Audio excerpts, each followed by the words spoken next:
We have a big snowstorm coming tonight, and you might remember in one of my videos from the other day I said, ooh, I'm Keller and I suck at doing time lapses. So I figured this was a great opportunity to get a time lapse or attempt to do a time lapse of the storm. Obviously you're not gonna see it here because that hasn't happened yet, but I thought I'd show you just a little bit of what that setup's gonna look like, because the alternative is the content that I was gonna film today, but my camera was running inside of my duffel bag for hours and drained the battery. So I'm not thinking that's gonna be super engaging content. Now, obviously a GoPro, the battery lasts like, I don't know, 2 hours, give or take. In a time lapse, it's not that much more impressive. We're gonna go ahead and break the GoPro off, which allows us to get access to that little USB-C right there, which is gonna give us direct power in, so we no longer have to rely on the battery. But you know what, we're gonna keep it in there just because it's gonna make this process just that much more easy. However, there's still a minor issue.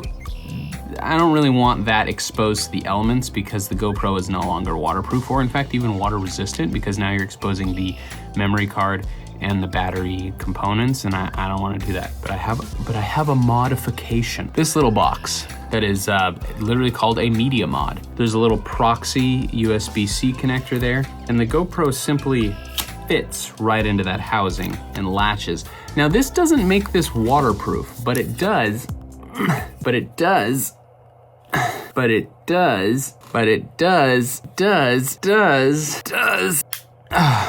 make it water resistant. This is another sidebar about the GoPro. These used to be the primary connectors, this kind of proprietary GoPro connector. They've done away with that, and they've done this nifty little thing where now there is a 1/4 inch screw connector, which is the standard with tripods. The downside is when the media mod is attached, this traditional foot actually doesn't reach the thread. So sorry about that. Didn't mean to tease you. We still have to use the very annoying connector, but that doesn't really matter. We can easily slip it into this attachment, which has a giant Gorilla Grip clip. And I can just take a normal tripod and attach it and do with whatever I want. So to circle back to the main component, we need wall power in order for it to run all night, in which case I have this brick of power, and we're just gonna use a USB-C cable and connect it all together, and it should run all night and get a cool time lapse. So let's go outside. So here we can set a time for it to start filming the time lapse. We're gonna do 10:15 p.m. That sounds about good. So I had to take off the media mod and go direct into camera, as you can see here, completely negating everything that I just finished talking about.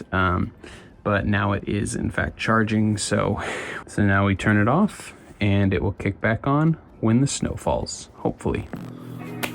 So yeah, who knows how that will go. That whole process took about 20 minutes or so for one shot, so you can see that risk in play right now. I'm also risking a tiny bit the camera, but I feel confident. I was hoping that method would work so I could leave it a little bit more out in the elements for next time, but hopefully in the morning we have a cool shot. And it doesn't even need to be cool, but hopefully we just have a successful shot in terms of I got footage through the whole snowing process from sundown to sunup. Well, the sun's already down, but you get what I'm saying.